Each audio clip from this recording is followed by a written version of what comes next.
Dear students, आज के इस वीडियो में हमें दूसरे पाठ का तीसरा टॉपिक नर युग्मकोद्भिद की संरचना और इसके विकास को समझेंगे।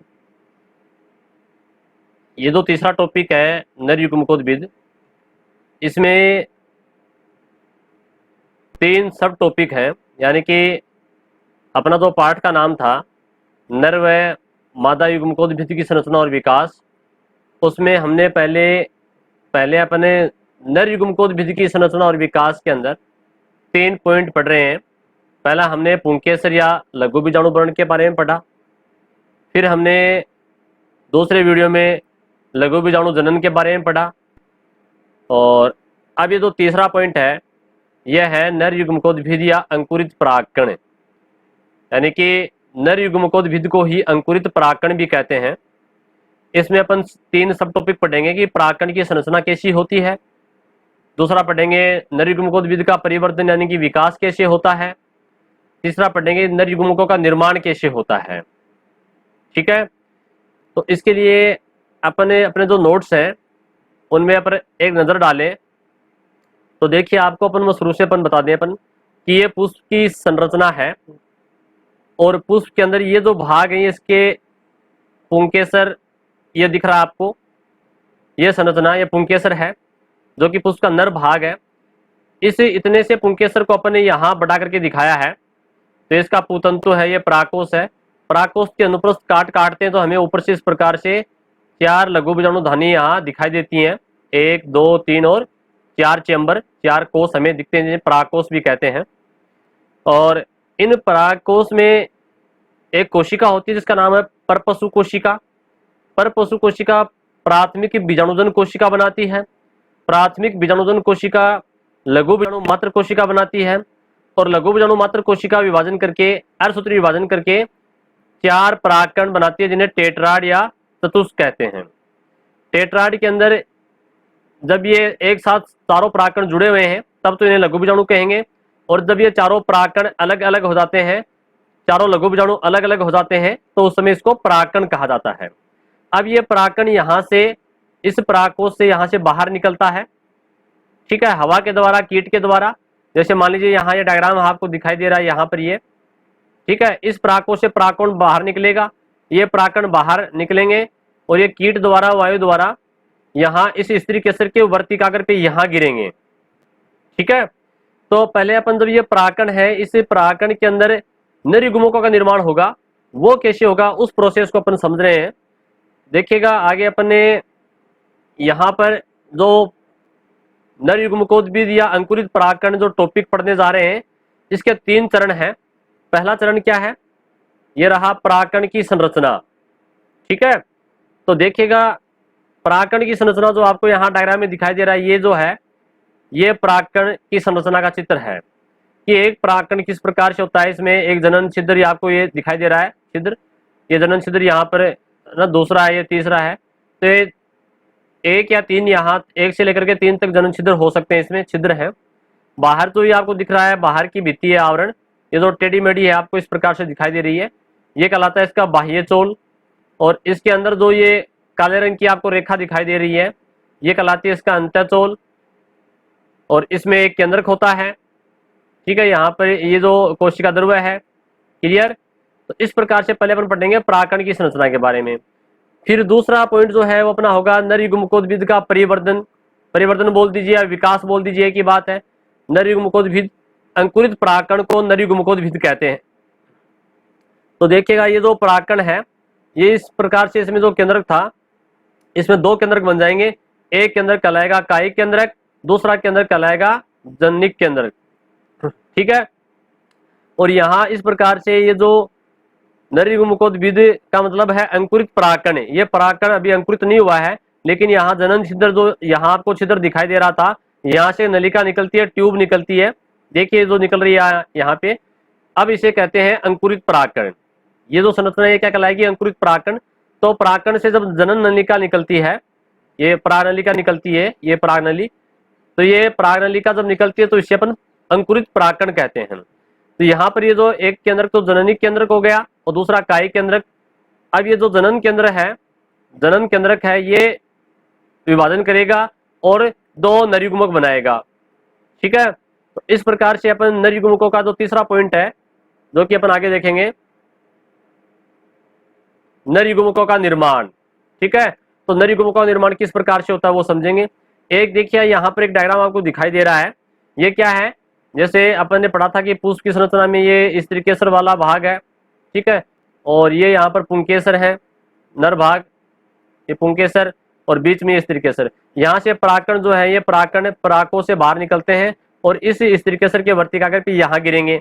देखो ये रहा, ये पराकण है, ये पराकण अंकुरित हो रहा है, परागनलिका निकल रही है, ये पराकण देखो परागनलिका निकलती है। तो ये परागनलिका यहाँ पर स्त्रीकेसर के इस वर्तिकाग्र में और वर्तिका से होते हुए इस अंडाशय में, ये जो फुला हुआ भाग है इसका नाम अंडाशय है, यहाँ तक परागनलिका पहुंचती है और इसके अंदर दो नर युग्मक है। परागनलिका में जो नर युग्मक है उनका संलयन होता है इस स्त्रीकेसर के अंदर, ये जो अंडप है इसके। ठीक है, भ्रूणकोश के अंदर जो मादा युग्मक है उसके साथ इनका संलयन होता है और निषेचन की क्रिया होती है। अपन को सिर्फ अभी तक यहाँ तक पढ़ना है कि ये पराकण जो है किस प्रकार से अंकुरण होता है, किस प्रकार से नर युग्मक बनते हैं और पराकण की संरचना कैसी है। तो आपको मेरे ख्याल से समझ में आ गया होगा कि हम क्या पढ़ने जा रहे हैं। तो चलिए अपन शुरुआत करते हैं। सबसे पहले नर युग्मकोद्भिद के बारे में यहाँ लिखा है, आप नोट्स के अंदर जो इंपोर्टेंट बात है उसको आप लिख सकते हो। अंकुरित पराकण को नर युग्मकोद्भिद कहते हैं, इंपोर्टेंट बात है। जो पराकण जिसका अंकुरण हो गया यानी कि परागनलिका निकल गई है वो क्या कहलाएगा, अंकुरित पराकण ही नर युग्मकोद्भिद कहलाएगा। ठीक है, इसका परिवर्तन पराकणों से होता है, यानी कि अंकुरित पराकण या नर युग्मकोद्भिद जो है ये किससे बना है, पराकण से बना है। लघु बीजाणु बोल दीजिए या पराकण बोल दीजिए, एक ही बात है। जब 4 लघु बीजाणु आपस में टेट्राड अवस्था में होते हैं तब इसे लघु बीजाणु कहते हैं, और जब ये लघु बीजाणु अलग अलग हो जाते हैं तब इसे पराकण कहते हैं। नर युग्मकोद्भिद की प्रथम कोशिका, नर युग्मकोद्भिद पीढ़ी की प्रथम कोशिका है, यानी कि जो पराकण या लघु बीजाणु है ये नर युग्मकोद्भिद की प्रथम कोशिका कहलाती है। ठीक है, लघु बीजाणु युग्मक जनन की प्रक्रिया द्वारा नर युग्मकोद्भिद का निर्माण करते हैं।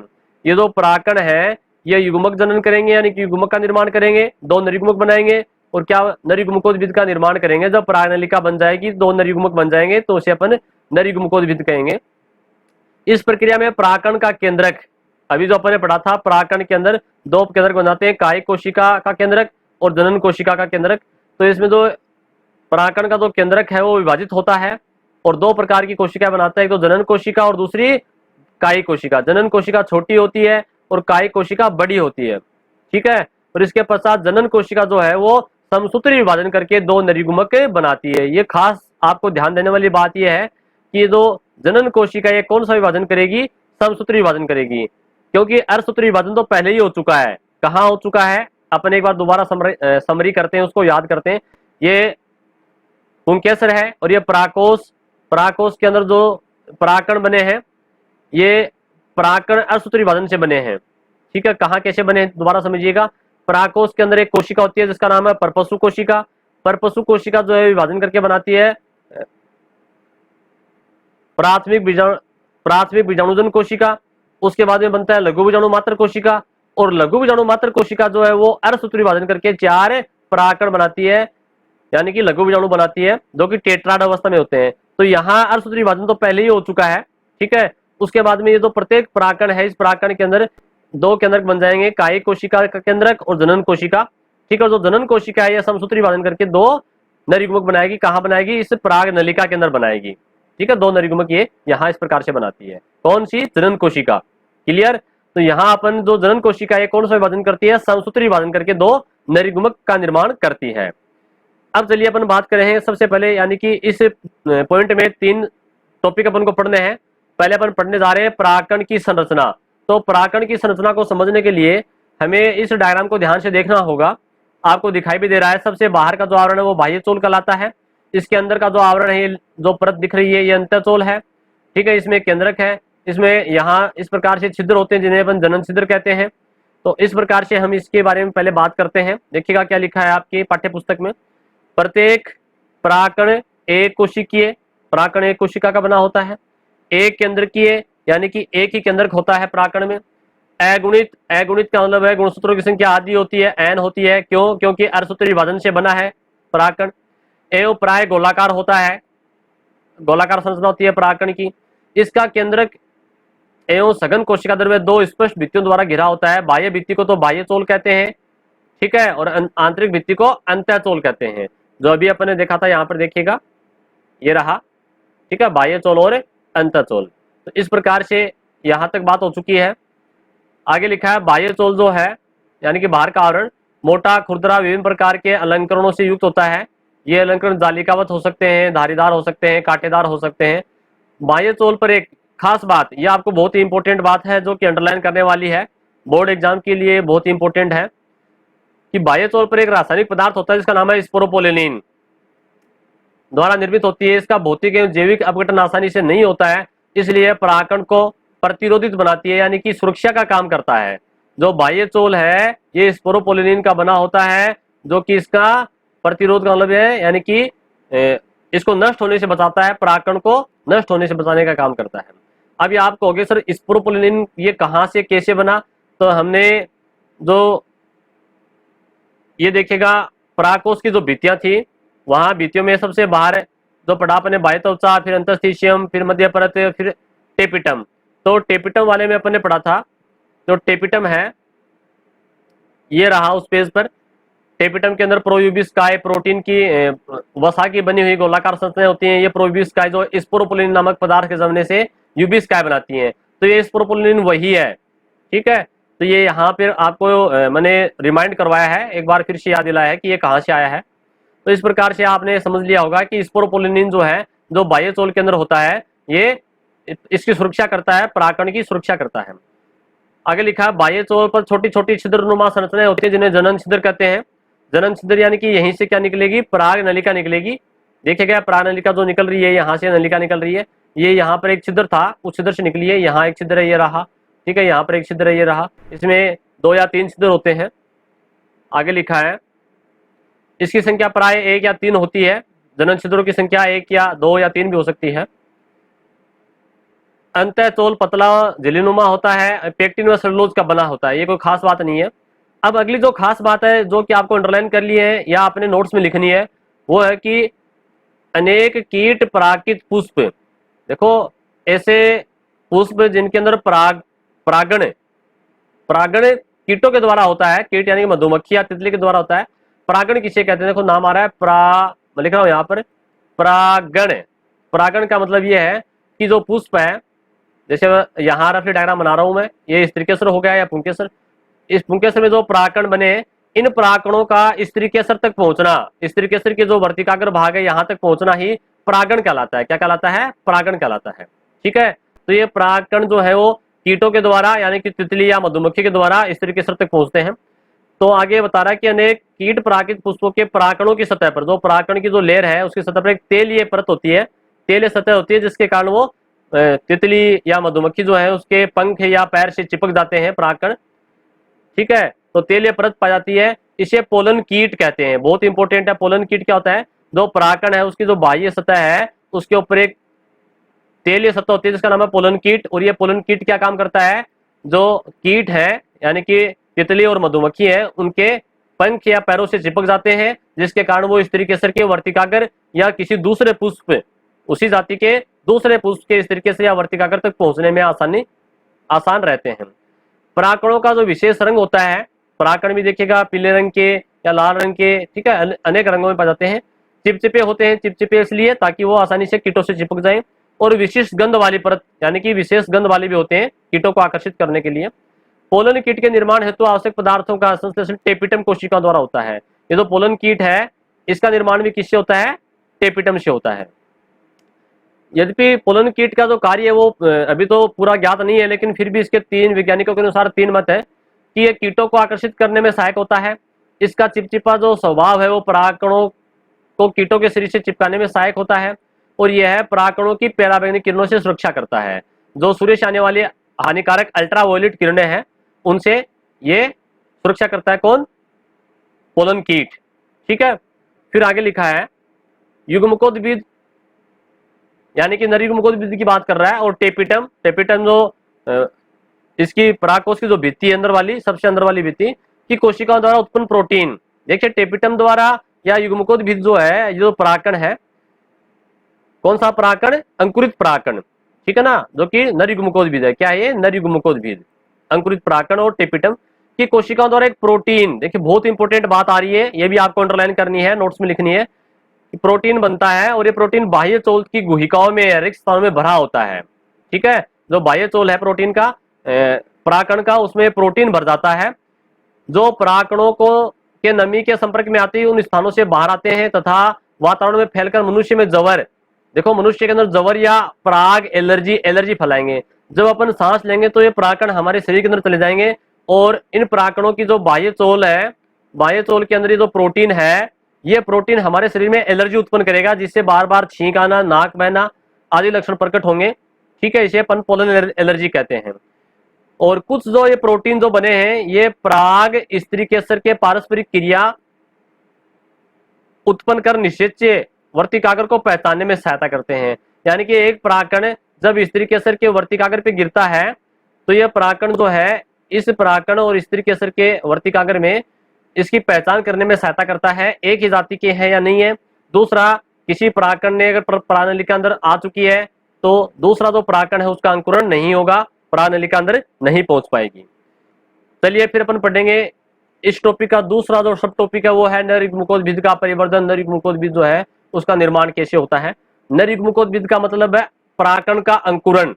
ठीक है, यानी कि ये जो परागकण था, इसमें एक कोशिका थी, एक केंद्रक था, इसमें दो कोशिकाएं बन गई, कायिक कोशिका और दूसरी जनन कोशिका। कायिक कोशिका, ये बड़ी कोशिका जो पूरी है ये कायिक कोशिका है, और ये छोटी जो दिख रही है ये जनन कोशिका है। ठीक है, और यहां से ये जो परागकण है इसमें दो कोशिकाएं बन गई हैं, उसके बाद में यहाँ पर इसमें परागनलिका निकलेगी, ये परागनलिका ये रही, और जो जनन कोशिका है ये विभाजन करके इसका केंद्रक ये दो नरयुग्मक बनाएगा, ये नरयुग्मक बन रहे हैं। तो यहाँ से यानी कि इस अवस्था से परागकण के अंकुरण की अवस्था को नरयुग्मकोद्भिद की अवस्था कहते हैं। तो चलिए अपन समझते हैं यहाँ पर क्या लिखा है, इस लाइन को समझेंगे। नरयुग्मकोद्भिद का परिवर्तन, लघु बीजाणु, लघु बीजाणु यानी कि परागकण। ठीक है, नरयुग्मकोद्भिद की प्रथम कोशिका होती है, ये बात तो पहले भी आ चुकी है।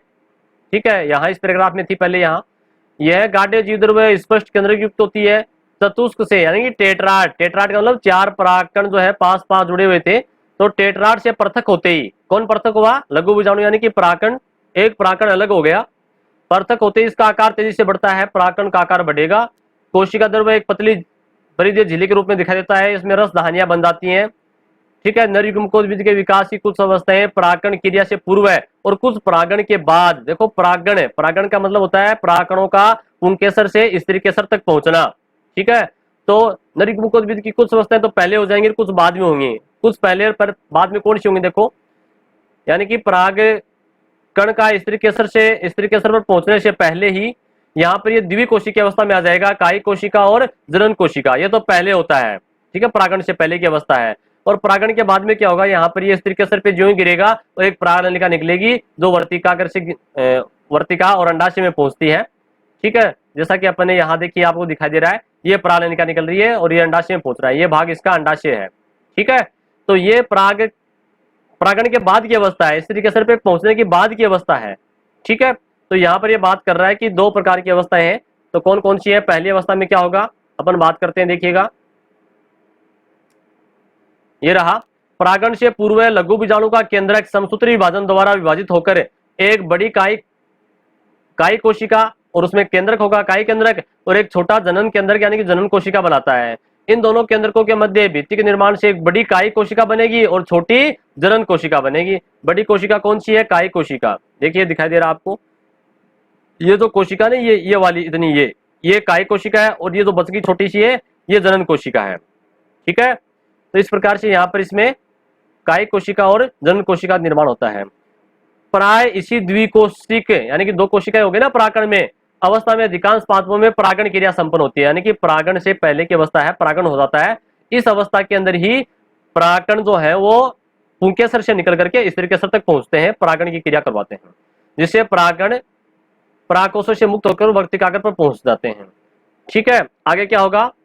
प्रारंभ में जनन कोशिका परागण की भित्ति से संलग्न होती है। देखिएगा यहाँ पर ये जो दिखाई दे रहा है ये जनन कोशिका ये रही। ठीक है, यहाँ पर ये भित्ति से जुड़ी हुई है, इस भित्ति से। ठीक है, परंतु यहाँ बाद में ये अलग हो जाएगी, इससे अलग हो जाती है। ठीक है, तो ये बात इसमें बताई जा रही है। देखते हैं क्या लिखा है। परंतु अपनी भित्ति का निर्माण पूर्ण करने के पश्चात परागकण की भित्ति से पृथक हो जाती है तथा कायिक केंद्र की ओर अग्रसर होती है। कायिक केंद्र जो है, कायिक कोशिका उसकी तरफ चली जाती है। परागकण की भित्ति से पृथक होने पर इस जनन कोशिका का आकार चपटा और बाद में मसूराकार, दीर्घवर्तेज या कर्मी रूपी या तर्कु रूपी हो जाता है। ठीक, आगे देखिएगा इसमें क्या लिखा है। आगे इसमें अपन बात करेंगे इन दोनों कोशिकाओं की, जो कायिक कोशिका है और जो जनन कोशिका है, आपको दिखाई दे रहा है डायग्राम में। इस कायिक कोशिका की बात करेंगे, फिर जनन कोशिका की बात करेंगे। तो चलिए अपन चलते हैं इसमें। कायिक कोशिका में क्या लिखा है। कायिक कोशिका का आकार बड़ा होता है, इसका केंद्रक प्रारंभ में गोलाकार और बाद में अनियमित आकार का हो जाता है। विभिन्न कोशिकांगों, यानी कोशिका के अंदर कोशिकांग भी है, माइटोकॉन्ड्रिया है, ठीक है, ऐसे गोल्जिकाएं हैं, एंडोप्लाज्मिक रेटिकुलम है, आदि कोशिकांगों का आकार एवं संख्या में वृद्धि होती है। इसमें आरएनए और प्रोटीन भी पर्याप्त मात्रा में होता है। रसदानियां विलुप्त हो जाती हैं, जो वैक्यूम बनी है वो रसदानियां लुप्त हो जाती हैं। कायिक कोशिका द्वारा संभवतः अंकुरण के समय परागनलिका का निर्माण किया जाता है। यानी कि ये जो परागनलिका निकल रही है, ये जो पूरी जो कायिक कोशिका थी, बड़ी कोशिका, उस कायिक कोशिका से ही परागनलिका निकलती है।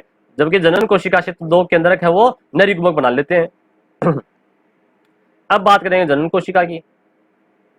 जनन कोशिका प्रारंभिक अवस्था में लेंस के आकार की होती है, परंतु परागकण की भित्ति से पृथक होने के पश्चात गोलाकार हो जाती है और विकास की अवस्थाओं में इसकी आकृति बदलती रहती है। सामान्यतः लंबी कर्मी रूपी होती है। इसका लंबा आकार परागनलिका में इसकी गति को सरल बनाता है। जनन कोशिका में भी कोशिकांग पाए जाते हैं, परंतु कोशिका द्रव्य कम मात्रा में होता है। दोनों कोशिकाएं यानी कायिक कोशिका और जनन कोशिका की बात करें अपन में, केंद्रकों में डीएनए की मात्रा समान, लेकिन कोशिका द्रव्य में आरएनए की मात्रा भिन्न भिन्न होती है। कोशिका द्रव्य किसका ज्यादा है, कायिक कोशिका का कोशिका द्रव्य ज्यादा होता है, तो इसमें जनन ये आरएनए भी ज्यादा होगा। कोशिका द्रव्य की अधिकता के कारण कायिक कोशिका में आरएनए की मात्रा जनन कोशिका से अधिक होती है। यानी कि जो जनन कोशिका है उसमें आरएनए कम होता है और कायिक कोशिका में आरएनए ज्यादा होता है। कायिक कोशिका में आरएनए ज्यादा क्यों होता है, क्योंकि उसका कोशिका द्रव्य ज्यादा होता है। क्लियर।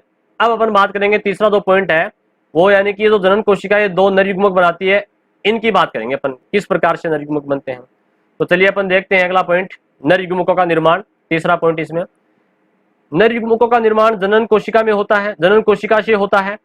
कुछ पादपों के अंदर जनन कोशिका का समसूत्री विभाजन परागण से तुरंत पश्चात, यानी कि जो ये परागण हुआ है, परागकण परागकोश से निकल गया, ठीक है, और स्त्री के स्तर की ओर जा रहा है, तो तुरंत उसके पश्चात होता है, ठीक है, तुरंत पश्चात, परंतु अंकुरण से पूर्व परागकण में ही होता है, ठीक है, परंतु अंकुरण से पहले ही परागकण में हो जाएगा। जैसे मान लीजिए परागकण है, इस परागकण में कायिक कोशिका, दूसरी जनन कोशिका, इस जनन कोशिका के अंदर ही दो नर युग्मक बन जाएंगे। ये तो कुछ पादपों में होता है, यानी कि कुछ ही पौधों में, ठीक है, कुछ पादपों में जनन कोशिका का सूत्री विभाजन, देखो ये जनन कोशिका ये रहे नीचे वाली, इसमें सूत्री विभाजन द्वारा परागण के तुरंत पश्चात, यानी कि जो ही परागकण बाहर निकल गया, ये परागकण परागकोश से बाहर निकला है, परंतु अंकुरण से पहले, अंकुरण का मतलब परागनलिका जो निकलती है उससे पहले ही, परागनलिका नहीं निकलेगी उससे पहले ही जनन कोशिका का केंद्रक दो नर युग्मक बना लेगा, ठीक है। जैसे प्लांट्स का नाम है कुल्फा, बंदरबाटी, ये पौधों के नाम है। लेकिन अधिकांश पादपों में क्या होता है कि जो परागकण है उस परागकण के अंदर अंकुरण होगा, ठीक है, और जो इसकी जनन कोशिका है वो यहाँ इसके अंदर आएगी और दो नर युग्मक बनाएगी, ठीक। परंतु अधिकांश पादपों में यह क्रिया परागकण के अंकुरण के पश्चात, यानी कि परागनलिका के निकलने के बाद में परागनलिका में होती है। कहने का मतलब नर युग्मक परागनलिका में बनते हैं अधिकांश पौधों में। परागण के पश्चात, परागण का मतलब परागकणों का परागकोश से निकलकर स्त्री के स्तर तक पहुंचना के पश्चात परागकण के अंकुरण से निर्मित परागनलिका जो वर्तिका में नीचे की ओर वृद्धि करती है, वर्तिका में नीचे की ओर वृद्धि करेगी कौन, परागनलिका। देखिएगा ये रहा डायग्राम, ये परागकण है, स्त्री के स्तर के ऊपर गिर गया और ये परागनलिका नीचे की ओर ग्रोथ कर रही है, नीचे की ओर जा रही है, अंडाशय की ओर जा रही है, ठीक है, तो इसकी बात कर रहा है। उस समय जनन कोशिका, जो जनन कोशिका है वो परागकण से जनन नलिका में आ जाएगी, ठीक है, या जनन नलिका मतलब क्या है, परागनलिका में आ जाएगी।